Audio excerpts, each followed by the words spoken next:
Let's start with the main news of the day. The U.S. Attorney General has been fired and Pam Bondi is heading back to Florida where she will get another job. Why? I'll tell you what happened a little later. Great Britain has started to rapidly repeal laws that for more than 10 years have been destroying freedom of speech in what was once a great country. They suddenly remembered that they were the birthplace of modern democracy. Recently, they remembered that they once wrote a charter that they created the body of British laws. Why all of a sudden? You can answer that in one word. A word with 5 letters, not 3, as you might have thought. The first letter is T, the second letter is R. You can guess the rest yourself. Details coming up. But the biggest event of the day, of course, is the possible collapse of NATO after Trump's speech. So, more on Iran. But Iran started to fall apart because Trump promised that in the next 2 or 3 weeks things will get very heated, and things started to fall apart for Israel as well. And things started to fall apart for America as well after the bombings of residential neighborhoods in Israel. The Israelis got a bit crazy. By the way, they hit the Israelis, the main negotiator of Iran. That's Kamal probably, Karazi. And they wounded him critically, it seems. He was the main staller among the Iranians, but they actually have a lot of those because Persians love it, and they know how to bargain. But it's very hard under the bombs, tricky. I won't say the whole word. It's unclear whether they tried to take him out or if he just happened to get caught in the crossfire. I'll show you a bit later how and where the bombs are falling. It's pretty intense. Yes, gentlemen, it's happening. Now, Jen, NATO's secretary said that Trump is absolutely right in his criticisms. But he is confident that the alliance will not fall apart. Here, and by the way, at the end I'll show you an absolutely brilliant statement or speech or statement about RU. Joining us now from The Hague, Netherlands, is NATO Secretary General Mark Rutte. Welcome again to Face the Nation. Margaret, glad to be on the program again. Good morning. Good morning. We saw that Iran launched 2 missiles at Diego Garcia, which is an island in the Indian Ocean where a joint US and UK base is located. That was 4,000 kilometers from Iranian territory, the farthest Iran has ever gone. You just heard Ambassador Waltz talk about a possible difference in assessments between Israel and the US regarding Iran's capabilities based on what they launched. But Israel claims that these were intercontinental missiles, intercontinental ballistic missiles capable of striking Berlin, Paris, and Rome. Does NATO share this Israeli assessment? We can't confirm that yet, so we're looking into it. But if that's really the case, it's just further proof that what the president is doing here, eliminating ballistic missile capabilities and removing Iran's nuclear potential, is crucial. And as Ambassador Waltz just said, we've seen with North Korea, if we negotiate for too long, we might miss the window when it's still possible to act. North Korea now has nuclear capability. If Iran acquires nuclear capability, including missile technology, it will be a direct existential threat to Israel, the region, Europe, and global stability. That's why what the president is doing is extremely important. I've seen the polls, but I really hope that the American people will support him, because he's doing this to make the whole world safer.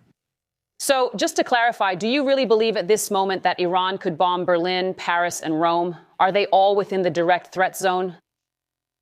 What we know for sure is that they are very close to having this capability, say Berlin, but if that's true, it means they already have this capability. If that's not the case, we know that they are very close to having such a capability. And that's why, yes, I feel that in Europe, most politicians resonate with this.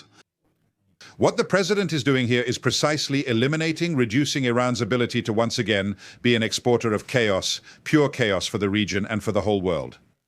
And in response to Trump's speech, Mark Rutte, the Secretary General of NATO, made the following statement. First, let's listen to Trump himself, and then Mark's response. I believe NATO is making a big mistake, and I've long said that I doubt NATO will ever be there for us. So this was a great test because we don't need them, but they should have been there. The president keeps presenting this as some kind of quid pro quo, and he also mentioned Ukraine in the same context, saying, I'm helping Europe with Ukraine. Why aren't they helping me? Aren't you concerned that this will harm NATO's goals elsewhere? What I know is that we always come together. It was under President Trump's leadership that we held an extremely successful summit in The Hague, where we agreed to spend 5% of our GDP on defense. And thus, for the first time since Eisenhower, which is quite a long time in history, we balanced what Europeans spend and what Americans spend. Not only because it's fair for everyone to spend equally, and that was what Trump wanted as the 45th president, and now as the 47th. He did it, but also because we need it due to the Russian threat and our other adversaries. Then, regarding Ukraine, it's again the US providing critical intelligence support and ensuring the flow of weapons, working together with the Europeans to support Ukraine's fight against the Russians, making sure they have everything they need. And now, regarding Iran, I am absolutely convinced, and I understand the president's frustration that this is taking some time, but again, I also ask for understanding, because countries had to prepare for this without knowing, and for valid reasons, about the initial attack on Iran. But now coming together to make sure we can secure the Strait of Hormuz. The left in Europe call Rutte a Trump agent, but it seems to me that he cares about the alliance and about Europe first and foremost, not about what will please Trump or the raging leftist crowd. Recently, a new novel by my friend Victor Friedman, A Shot at the Nine, was released. It's both a detective story and a sports drama. Victor is a wonderful journalist, translator, and writer. A link to his book will be provided below in the description. A Shot at the Nine by Victor Friedman. And now to Great Britain, or rather to what remains of it. America was shocked when stories started appearing in the press that in Britain, just like in Putin's Russia, bloggers and even ordinary social media users were being monitored. They started arriving early in the morning in police vans, so to speak. It just looks different there, and it's called something else. And they take them far away, in fact, some for years in prison. You can get arrested for a word spoken at a rally. For recording a speech, this very speech at a rally, there's a fine and, by the way, up to 2 years in prison. On the other hand, for several years now, there have been reports from witnesses that groups of Pakistani men, for some reason always Pakistanis, there are no Syrians, it's always Pakistanis for some reason, are involved in gang rapes of schoolgirls, and these cases are not investigated at all. They write it off as an expression of national culture. Ultimately, all cultures are the same and good. But in reality, as is perfectly clear, they're simply saying that under no circumstances should we incite hatred towards Muslims. But as for our schoolgirls, we don't care. If anything happens, they'll just get an abortion. Great, just freaking great. Vance, Rubio, Trump, they all told Europe, guys, what are you smoking? What's wrong with you, with your descendants? Those who stormed the Bastille with the liberals, those who, as they say, breathed Voltaire and Jean-Jacques Rousseau, what's wrong with you? Some places in Europe, to be honest, are simply unrecognizable. Now they are completely unrecognizable. I love Europe and I want things to go well for it, but it's moving in the wrong direction. In recent decades, it has become a common belief in Washington and European capitals that the only way to develop a modern Western economy is through constantly increasing government spending, uncontrolled mass migration, and endless imports from abroad. But suddenly, after Trump's speech saying that we're not on the same path, we thought we were like-minded, but it turns out we're not anymore. Magically, something appeared on the website of Britain's Home Office that made the residents of this once great country freeze in disbelief, unable to believe their eyes. And time won't be wasted checking legal posts on social media, freeing up officers to patrol the streets and fight real crime. That is, suddenly the opposition's attention shifts away from those who didn't like globalism, socialism, esclavism, and who were hunted like criminals. Even though all they did was simply express their opinion, they didn't even call for anything. They just expressed their opinion. And suddenly Britain's Home Office announces that it turns out they weren't criminals, and these weren't crimes, and that they should focus on real crimes. This is what really interests me. Will anyone be punished there? I'm afraid not. Canceling non-criminal hate incidents helps protect vulnerable communities while respecting free speech. In recent years, outdated guidelines have led officers to be called to people's homes over insults and common arguments. The new measures announced today will introduce a system that will prevent the police from recording lawful speech. At one point, freedom of speech became free again, became legal, whereas before it was illegal, just called by a different name. Someone doesn't like it, so they call it hate speech. That's it. No one has apologized, as I said, and no one has offered any compensation to the victims yet. But why would they? It's not interesting, right? Maybe they've lost their minds. Well, finally. Damn, it's about time. We've seen what the hell is going on here. Ironically, the homeland of George Orwell is turning into the full-blown thought police of 1984. Cops come to people's homes because of harmless tweets. People are being arrested for memes. Did you question the government's immigration policy? You're under arrest, sir. And you think I'm joking? Of course not. You'd have to be oblivious not to notice what's happening. Basically, Section 19 is about spreading, let's say, racial hatred. You posted something online that, in our opinion, incites racial hatred. You were spreading hatred towards Hamas. And that's why you are under arrest. I can't explain a lot of things. A comment about her mask. If any of us commented on Facebook, we would be arrested. You came to arrest me, but not him. How did this happen? Why am I in handcuffs? Because he told the story and I repeated it. If someone was obviously disturbed because of your social media page. So what? Will I be arrested for a Facebook post? We were informed that you left comments that were offensive and obscene, and complaints were filed about them, and it turned out they were from your Facebook account. Can you tell me what that comment was? You wrote a comment on someone's post, and someone got very offended by that post and by your comment. And now we're going to arrest you, conduct a search, and confiscate all your phones, Telegram accounts, computers, and so on. Well, like the USSR, like Putin's gangster Russia. Or no, it's like Macron's France, Starmer's England, Zelensky's Ukraine. All of them ignored the raped girls. In fact, they ignore everything as long as they can strengthen their own position. Inspired by the calls of Trump, Vance, and Rube, the conservative parties of Europe began to openly advocate for a shift from globalism to American-style nationalism. Well, America first, France first. It's natural for me to put myself first. For me, my family comes first. Sorry, not someone else's. Well, first, there's nothing you can do about it. I'm not going to do anything about it. By the way, Starmer's popularity has dropped, what they call in politics, -40. What does that mean? He and his party have 30% support, while 70% are against them. 70 against -70 plus 30, that makes -40. Politicians in Western countries hurriedly started scrambling to cover themselves, repealing vile laws and ending their disgusting neglect of their own affairs. They hope the citizens will forget about it. In Germany, suddenly a conservative declared, no more no less, that 80% of Syrian migrants will go back home. So what? So they're fine. Well, it's called something else, but it's all the same, right? He'll catch them and deport them.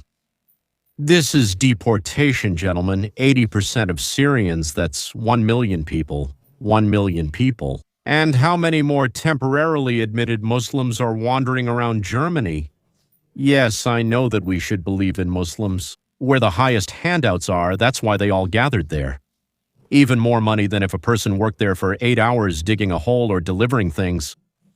This paints a very clear picture. The pendulum has swung completely. Mass migration is over. Europe is finally turning the page. The whole continent is saying enough. British patriots, EU patriots, the peoples of Europe are officially fed up, and this is finally starting to yield results. It's sad that so much harm has been done, that so many lives have been irreparably damaged, especially considering the consequences of pedophile gangs, for example, how many girls whose lives were simply torn to shreds. But you know, you can't go back and change history. You can change the course of history, and that's what's happening.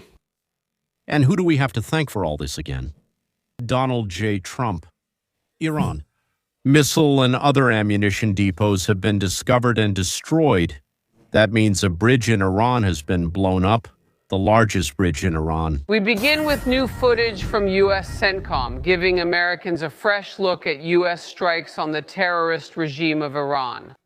President Trump states that Operation Epic Fury is nearing completion. This is very important news this Thursday. I'm Harris Faulkner. You're watching the Faulkner Focus. In his address to the American people last night, the president radiated confidence. He says the mission is moving forward and warns the Iranian regime, the one that kills its own people, that the U.S. is not done with this yet. I'm pleased to report that these key strategic objectives are close to being accomplished. From the very beginning of Operation Epic Fury, I made it clear that we would continue to act until our objectives are fully achieved. Thanks to the progress we've made, I can state tonight that we are on track for a swift, very swift completion of all of America's military objectives. We are going to deal them a very strong blow over the next 2 or 3 weeks. We will destroy their equipment. We will send them back to the Stone Age where they belong. We'll send them back to the Stone Age, really, where they belong. We got a lot of detail. And CENTCOM is actually reporting on the scale of Operation Epic Fury. This is a measurable component of what we're doing there militarily. The U.S. has struck more than 12,300 targets, damaged or destroyed more than 155 Iranian vessels, and used more than 30 different American assets. Next, former Deputy National Security Advisor Victoria Coates will dig deeper. She helped analyze the president's speech yesterday. We'll get back to her. I want to start with senior White House correspondent Peter Doocy. Peter. And Harris, President Trump told NATO partners that if they need help keeping the Hormuz Strait open, the U.S. will provide it, but the United States is almost done taking the lead role in this. Welcome to our show. I hope you're doing great. Wherever you're watching from today, I'm recording this on April 2nd, and we have important news. One of the biggest targets in Iran has been hit and destroyed, and this is a critically important bridge outside Tehran. Or, I should say, connecting Tehran to the outside world, where the military can transport supplies back and forth to keep military operations running. We did it. We have video. It's incredible. In addition, the chief negotiator in Iran, who was trying to unofficially negotiate a ceasefire with the United States, was seriously wounded, allegedly as a result of an Israeli airstrike. So this is the B1 bridge in Karaj, which connects to the outside world or allows Tehran to access the outside world. It's used for moving troops. It's also used for transporting military resources. They could use it as an evacuation route for the top leadership. It's a huge, absolutely gigantic bridge. It's one of the largest bridges in that part of the world, and it's the most expensive one ever built by Iranians. It's a strategic facility. This changes the strategic balance on Earth when such a target is hit, and that's exactly what just happened. We're going to show this to you on the full screen now, and you'll see how this bridge will be completely destroyed, cutting off part of the escape route from Tehran and depriving the regime of the ability to resupply and receive reinforcements.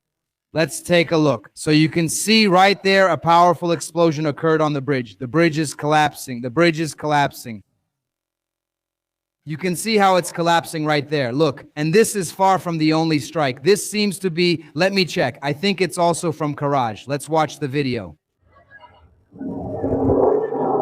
You can observe it right here. A huge column of smoke, just a gigantic column of smoke after an airstrike carried out by the United States of America, destroying more and more targets. Given the amount of smoke, destruction, and carnage, this is most likely some kind of underground missile installation. And here comes another one. Another strike is already on its way. These are the footage of an airstrike on Iranian militias in Anbar, Iraq. This footage is just insane. Let's take a look. Watching. Huge explosions continue. Ammunition depots in bunkers and underground, factories, bridges, remnants of the fleet. As for why there was an airstrike on Bondi, ask yourself. Someone is serving time because of actions against the Republicans and Trump during 2016 to 2024. Someone is on trial. At least some kind of just retribution has caught up with someone. Trump on April 2nd, 2026. She met with Trump in the Oval Office the night before his address to the nation on Iran, where she was informed about her resignation. According to available information, by the time Trump took the podium, Bondi had already lost her post and was heading to Florida.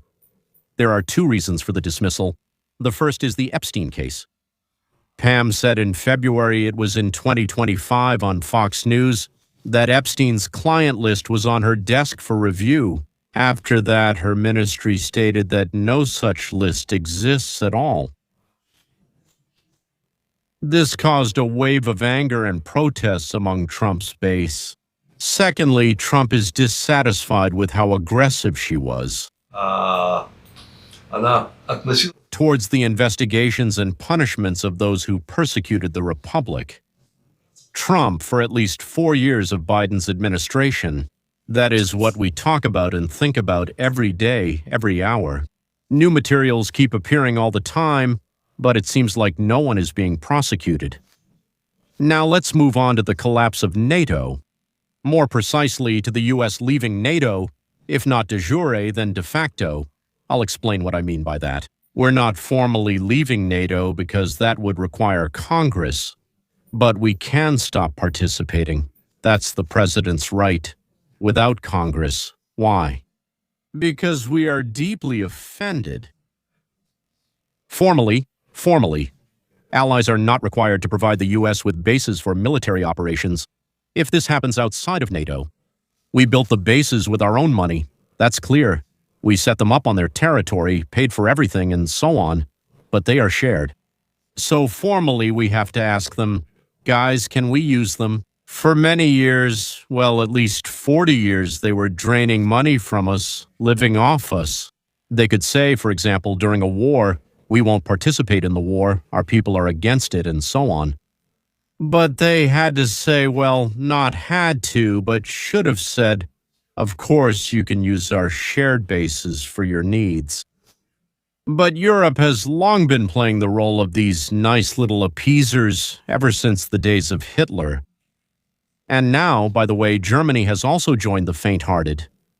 Well, Trump usually starts with something huge, and then it turns out he actually wants much less. That's his way. The Trump method. Maximum pressure for a specific, narrower goal. So, just so you understand what I'm talking about, here are a couple of classic examples of this tactic. Greenland, Canada, the Panama Canal. That was January 25. He threatened annexation, making Canada the 51st state and even using military force. But the real goal was to lower port fees in Panama, get concessions from Canada on trade, including dairy products, and gain expanded military access to the Arctic. What annexation? What 51st state NATO, so 2% of GDP, that's 2017. He threatened to leave the alliance, called the allies non-payers. The real goal was to make the Europeans increase their military budgets. It worked. NATO spending went up. Trump announced the victory very solemnly.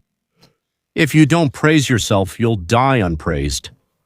With Mexico, he threatened a 25% tariff on all Mexican goods if Mexico didn't stop the migrants. Remember the wall? They will pay for the wall, right? After several weeks of threats, what does Mexico do? They send 21,500 troops to the border. They cover the cost of stopping it, well, de facto build a wall out of their soldiers, right? And what about the tariffs? No one imposed them. Well, with China, it's clear there are tariffs of 145 to 150%, a complete break. The real goal is the agreement, the so-called Phase 1. China committed to buying $200 billion worth of American goods. Most tariffs were later reduced. Well, you know, North Korea, obviously a little rogue guy, threats to bomb you, saying they'll do all sorts of crazy things to you. All right, the meeting took place in Singapore, and the little guy stopped firing missiles toward Japan. That's what they were aiming for. Now, about a way out, what does Donald James Trump want? Trumpushka himself. And what does he want from NATO, or rather from the Europeans, right? First, he wants money for the Iranian operation. The Europeans refuse to participate in the war? Okay.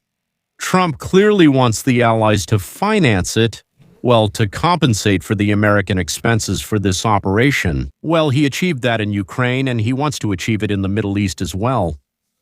Second, the Hormuz Strait is a specific measurable goal. Guys, send ships to patrol the strait. Not to fight with Iran, right, but simply to ensure freedom of navigation, which you yourselves depend on. European oil goes right through it, and Asian oil too in large quantities. And one more very important thing. At the same time, the anniversary of the tariffs is coming up. You remember, right? A threat to NATO could be a way to link security with trade negotiations. We're protecting you, we keep going. All right, to hell with you, fine. We'll keep protecting you, but you open your markets. So the most likely and realistic goal is ships in the Armursky Strait plus money for the war plus opening up the markets so that Trump could come out and say, so to speak, we won. They opened up the European markets. The overall scheme is absolutely obvious. The maximum threat is panic among the allies. A specific small concession, Trump declares victory and backs off. Everyone wins. I didn't do that terrible thing I promised you, and you gave me what I wanted. Just great. With any other president, the Europeans would have decided that it's just a bluff. But with Trump, they don't know.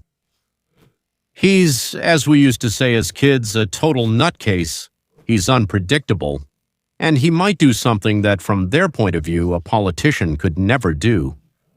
Europe decided to send a strong message to the world, to Trump's claims, and they held, you guessed it, a meeting. On Thursday evening, representatives from 40 countries met. The topic was Hormuz. The virtual meeting was conducted by the British Foreign Minister Ivan Cooper. 40 countries, a coalition. They made a decision. They intend to use all,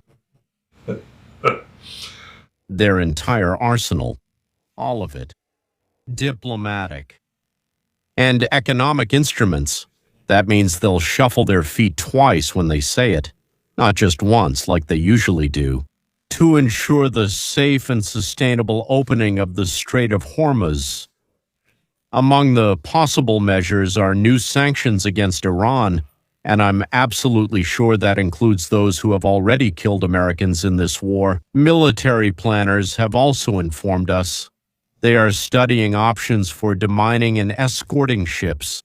Escort, export, escorting, not exporting, escort. But only after the hot phase of the conflict ends. Let me translate into Russian. When the guys stop shooting, then we'll come. Until then, we can't. We don't have that many ships. So after the danger passes, we'll come there right away. We'll show off a little, back and forth. There is no military involvement. And in Germany, by the way, Pistorius put it brilliantly. This is not our war. But he got that from Trump. We didn't start it. He got that from Trump, so to speak. What does Trump expect? Listen here. From a handful of European frigates. Is there a powerful American fleet in the Strait of Hormuz that can't handle this?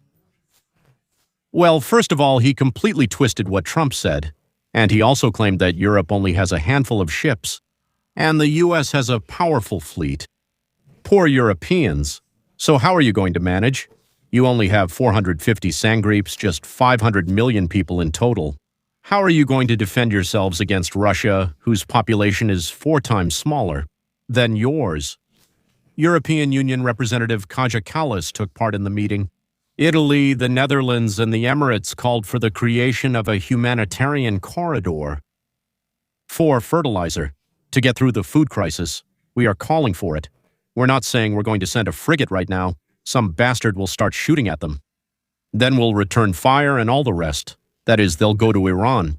They'll ask to take them along. And if it doesn't work out, they'll go ask Putin. The result. The coalition has been formed. The words have been spoken.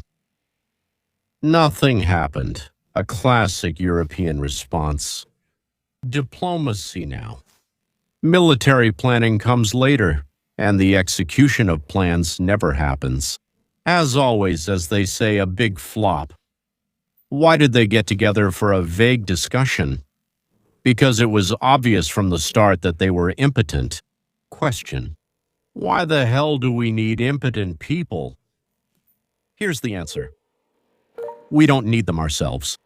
But we do. But we don't want them to. Them. To be taken over by Russia or China. And by taken over, I don't necessarily mean occupation. It could be a voluntary alliance between similar regimes. And finally, if you still haven't understood what we were doing in Iran, what the objective was and how we achieved it, then listen to Marco Rubio, the U.S. Secretary of State, the President's National Security Advisor, and the director of the archive. He is currently handing over his last position to his successor. He also held a fourth position. He was also in charge when USAID was dismantled.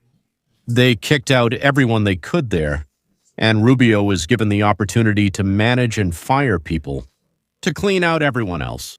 But he has already given up that position, and now he is the person who, by and large, is fully responsible for the foreign policy of the United States government. So, it's clear that they were given every opportunity to have a nuclear program that allows them to have energy, not weapons, and every time they refused it. But why the attack right now? So what was Iran trying to do? Iran aimed to build a conventional shield with enough missiles and drones to deter attacks, and was quite successful in doing so. We were on the verge of a situation where Iran would have so many missiles and drones that no one would be able to do anything about their nuclear program in the future. This was a completely unacceptable risk. Under no circumstances can a country governed by radical Shiite clerics with an apocalyptic vision of the future ever possess nuclear weapons. And under no circumstances should they be allowed to hide and protect this program and their ambitions behind a shield of missiles and drones that no one can do anything about. This was our last best chance to eliminate this conventional threat, this conventional shield they were trying to build, and the president made the right decision to destroy it now. The goal of this operation is to destroy their conventional missiles and their drone programs so they can't hide behind them, and finally to reach a serious agreement with the world never, ever to have nuclear weapons. While Iran daily, I would even say every second, calls for the death of Americans, Israelis, and basically all infidel dogs, well, people like us. So yes, this country cannot. That is, infidel dogs have no right to allow these loyal dogs to have atomic weapons, terrible, destructive weapons. Children and fanatics should not be allowed to play with matches. And I was one of the most determined defenders of NATO when I was a U.S. Senator because I saw great value in it. And it wasn't just about defending Europe. I said that it also allowed us to have military bases in Europe, which gave us the ability to project power to different parts of the world when our national security was threatened. If we've now reached the point where the NATO alliance means that we can't use these bases, that essentially we can no longer use them to defend American interests, then NATO is a one-way street. Then NATO is only about having our troops in Europe. They protect Europe, but when we need their help, we're not asking them to carry out airstrikes. When we need them to allow us to use their military bases, their answer is no. Why are we in NATO? That's what we should ask. Why do we have billions and billions of dollars, hundreds of billions over the years, trillions of dollars, and all these American troops stationed in the region if we can't use them in our hour of need, if we're not allowed to use those bases? So I think there's no doubt, unfortunately, that after this conflict is over, we'll have to reconsider these relationships. We'll have to reconsider the value of NATO and this alliance. NATO and that alliance.